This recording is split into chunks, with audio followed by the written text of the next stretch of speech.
बिस्मिल्लाहिर्रहमानिर्रहीम। अस्सलाम वालेकुम व्यूअर्स, कैसे हैं आप सब? उम्मीद करती हूँ खैरियत से होंगे। अल्लाह पाक आपकी तरफ बनने वाले हर शय को खैर में बदले, आमीन सुम्मा आमीन।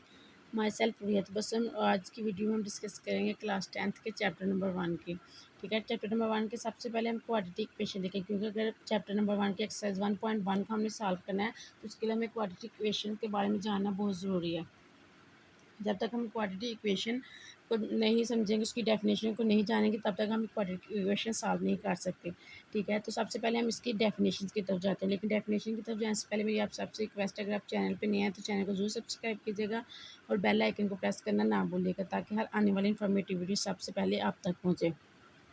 सो let's start today our today videos. Definition क्या है क्वाड्रेटिक इक्वेशंस की? An equation which contains the square of the unknown variable quantity but no higher power is called a quadratic equation। ठीक है, एक ऐसी इक्वेशन जो किसी अननोन वेरिएबल पर मुश्तमिल हो। अननोन वेरिएबल मतलब कोई सा भी हमारे पास एक्स स्क्वायर हो सकता है, वाई स्क्वायर हो सकता है, लेकिन स्क्वायर हो। वेरिएबल हमारे पास अननोन है, हम उसकी नहीं जानते कि उसकी वैल्यू क्या आएगी। ठीक है, तो अननोन वेरिएबल के स्क्वायर पर मुश्तमिल हो, कंटेन कर हो, लेकिन इसकी पावर स्क्वायर से अबव ना हो। ठीक है, स्क्वायर से ज़्यादा, उसकी पावर 2 से ज़्यादा ना हो, इज़ कॉल्ड क्वाड्रेटिक इक्वेशन। इसको मैं आपको लिख के दिखाती हूँ क्वाड्रेटिक इक्वेशन कैसी इक्वेशन होती है। लाइक दैट आप देख लें,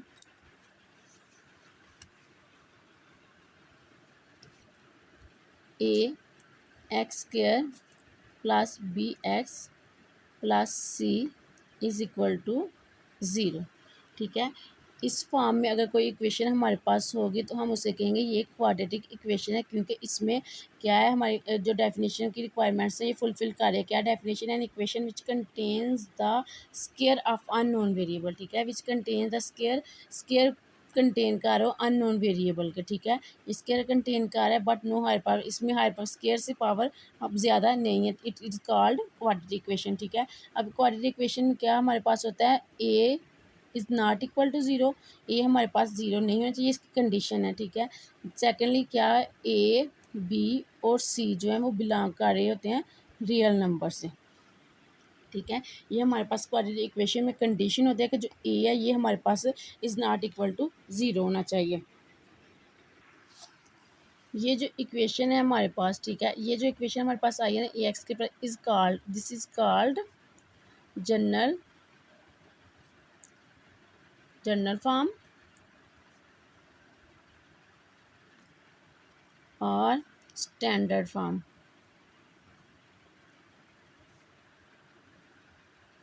ऑफ क्वाड्रेटिक इक्वेशन। ठीक है,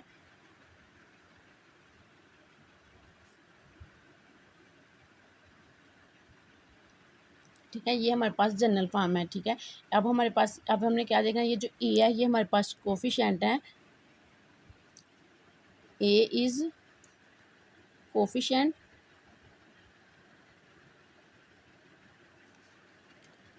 ऑफ एक्स स्क्वायर,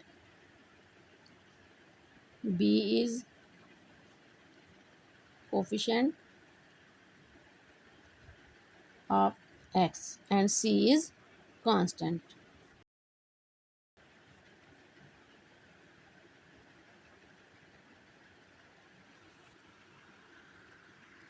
अब ये तो हमारे पास ए एक्स के plus B x plus C, ये तो जनरल फॉर्म है ना क्वाड्रेटिक इक्वेशन। हम एक एग्जांपल लिख लेते हैं। क्वाड्रेटिक इक्वेशन हमारे पास किस तरह फॉर्म में होती है, X square plus 7x plus 6 is equal to zero.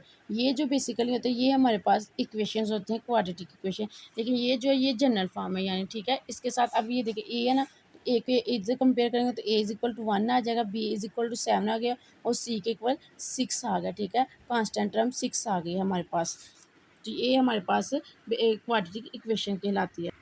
अब हम देख लेते हैं इसके स्टैंडर्ड फॉर्म और नॉन स्टैंडर्ड फॉर्म क्या था। ठीक है, जब हमारे पास ए x square plus B x plus C is equal zero होना। ठीक है, यानी कि ये हमारे पास स्टैंडर्ड फॉर्म होती है। ठीक है, इधर क्या आ जाए, x square plus 6x plus 3 is equal zero, ये हमारे पास आ जाती है स्टैंडर्ड फॉर्म। ठीक है, लेकिन अगर x square plus 6x is equal 3 हो, तो ये हमारे पास आ जाती है नॉन स्टैंडर्ड फॉर्म। ठीक है, स्टैंडर्ड फॉर्म और नॉन स्टैंडर्ड फॉर्म में फ़र्क सिर्फ ये है कि कांस्टेंट जीरो की इस साइड पे होता है, इक्वल की इस साइड पे होता है, उधर साइड जीरो होता है। लेकिन इस नॉन स्टैंडर्ड फॉर्म में इक्वल जो कांस्टेंट है वो राइट हैंड साइड पे होता है। ठीक है, इक्वल के दूसरी साइड पे होता है, इसलिए इसको नॉन स्टैंडर्ड फॉर्म कहते हैं और ये स्टैंडर्ड फॉर्म कहलाते हैं। इसमें डिफरेंस बस यही है। अब हमने ऊपर एक कंडीशन रखी थी, जब हमने एक क्वेश्चन देखी थी ना, a x square plus B x plus C is equal to zero. ठीक है, ये आपने नोट की फॉर्म में एक नोट लिख लेना है, ये आपका एमसीक्यूज में पूछा जा सकता है। ए एक्स के plus B x plus C is equal to zero है, हमने कंडीशन क्या रखी थी, a is not equal to zero और a b and c belong कर रहे होते हैं रियल नंबर से। ठीक है, लेकिन अगर हमारे पास a is equal to zero, इसमें कंडीशन यही नोट आपने याद रखना है कि ये जो a is not equal to zero अगर इक्वल टू ज़ीरो हो जाए, ठीक है, if A is equal to zero, then हमारे पास क्या इक्वेशन आ जाती है। अब ये देखें, ये इधर हम ए की जगह ज़ीरो पुट करेंगे तो हमारे पास क्या आएगा, zero into X square plus B x plus C is equal to zero, B x plus C is equal to zero. अब ये जो हमारे पास ए को ज़ीरो पुट करने से हमारे पास जो कंडीशन आती है ना, वो लीनियर फॉर्म में आ जाती है, लीनियर इक्वेशन आ जाती है। इसलिए ठीक है, जब हम ए को ज़ीरो पुट करेंगे तो इस ये जो हमारे पास आ जाती है लीनियर इक्वेशन रिड्यूस होकर लीनियर इक्वेशन आ जाती है। इसलिए उन्होंने कंडीशन लगा दिया है कि क्वाड्रेटिक इक्वेशन जो होती है उसमें A is not equal to zero होगा। ये ऑलवेज ऐसा ही होगा कि A is not equal to zero, कि ए कभी भी ज़ीरो नहीं होगा। अगर ए ज़ीरो हो गया तो वो लीनियर इक्वेशन हो जाएगी। इसको आप नोट की शक्ल में इस तरह लिख सकते हैं, if A is equal to zero in A x square plus B x plus C is equal to zero, then it reduce to a linear equation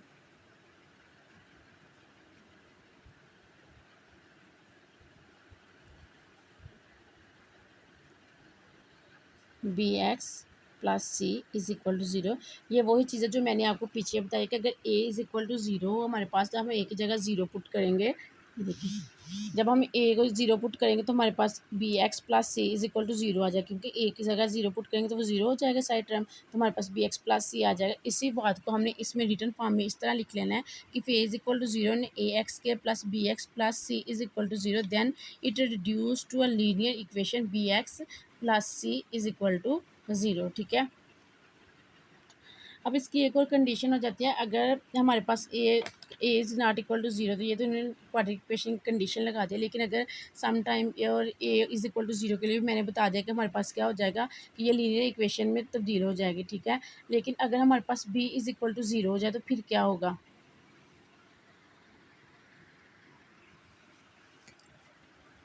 if B is equal to zero in quadratic equation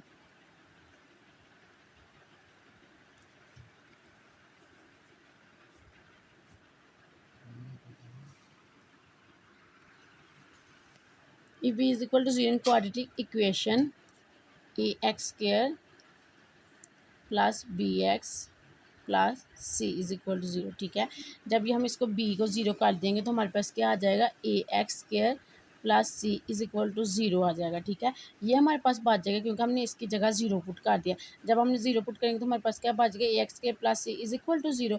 ये हमारे पास क्या रहता है, is called pure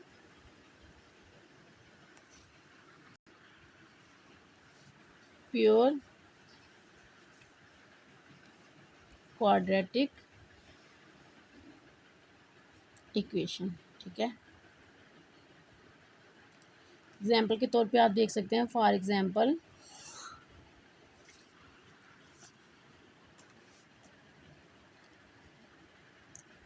x square minus six is equal to zero and x square is equal to six या five लिख लें आप। X square is equal to six या फाइव है, हमारे पास क्या आ जाता है, आर प्योर क्वाड्रेटिक इक्वेशन।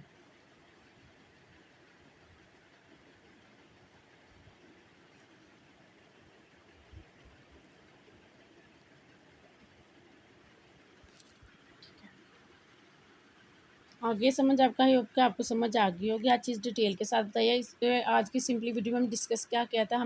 सबसे पहले देखा था कि क्वाड्रेटिक इक्वेशन क्या होती है। क्वाड्रेटिक इक्वेशन हमारे पास क्या थी, ऐसी इक्वेशन जो कि किसी भी अननोन वेरिएबल के स्क्वायर पर मुश्तमिल, लेकिन उसकी पावर जो है वो स्क्वायर से 2 से अबव ना हो, ठीक है। Is called quadratic equation. Quadratic equation की जनरल फॉर्म हमने लिख ली थी ए एक्स के plus B x plus C is equal to zero. साथ उसकी कंडीशन क्या देख ली थी, ए हमारे पास is not equal to zero था, और ए बी और सी जो है वो हमारे पास बिलोंग कर रहे होते हैं रियल नंबर से। और ये जो हमारे पास ए एक्स के प्लस बी एक्स प्लस सी होता है, ये हमारे पास जनरल फॉर्म और standard form of quadratic equation कहलाती है, ठीक है।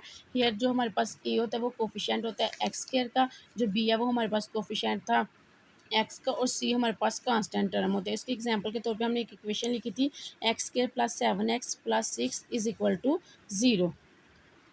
बाद में हमने उसकी स्टैंडर्ड फॉर्म देखी, तो non standard form. Standard form क्या होती थी, a x square plus B x plus C is equal to zero, ठीक है। तो अगर ये इक्वल कांस्टेंट टर्म जीरो की राइट लेफ्ट हैंड साइड पे आ जाए तो वो स्टैंडर्ड फॉर्म होती है, लेकिन अगर वो constant term right hand side पे आ जाए तो वो नॉन स्टैंडर्ड फॉर्म हो जाती है। नोट के तौर पर मैंने आपको बताया कि अगर कंडीशन जो एक कंडीशन थी हमारे पास ए x square plus B x plus c general form में, ए हमारे पास ऑलवेज क्या होना चाहिए, नॉट इक्वल टू जीरो होना चाहिए। लेकिन हमने एक चीज़ देखी थी कि अगर ये जीरो हो जाए तो फिर क्या होगा। अगर ये ज़ीरो हो जाए तो ज़ीरो एक्स के ए एक्स की जगह हम ज़ीरो पुट करेंगे तो हमारे पास एक इक्वेशन बच जाती है B x plus C, which is called linear equation, ठीक है। सिंपली इसी चीज़ को हमने नेक्स्ट नोट की फॉर्म में लिख लिया था।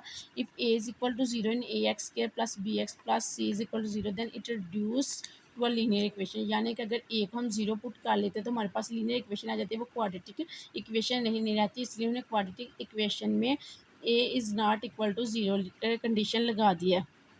सेकेंडली हमने देखा था, if B is equal to zero in quadratic equation, तो देन क्या कंडीशन आ जाती है। लेकिन तो हमने क्या किया था, हमने बी की जगह सिंपली जनरल फॉर्म में इक्वेशन में ज़ीरो पुट किया था, तो हमारे पास ए x square plus C is equal to zero आया था, ठीक है। तो this is called pure quadratic equation. Example के तौर पर हमने दो एग्जाम्पल लिखी थी, x square minus six is equal to zero and x square is equal to 5 are pure quadratic equations, ठीक है। आज की वीडियो के लिए इतना ही काफ़ी है। आप कमेंट करके कमेंट सेक्शन में ज़रूर बताइए कि आपको समझ आई है कि नहीं आई। इस क्वेश्चन से रिलेटेड या सब्जेक्ट से रिलेटेड जो भी क्वेश्चन होगा मैं इंशाल्लाह आपको गाइड कर दूँगी। मिलते हैं नई वीडियो में नए एक्सरसाइज के साथ, नए क्वेश्चन के साथ। तब तक के लिए अल्लाह हाफ़िज़। दुआ में याद रखिएगा और अपना बहुत सारा ख्याल रखिएगा।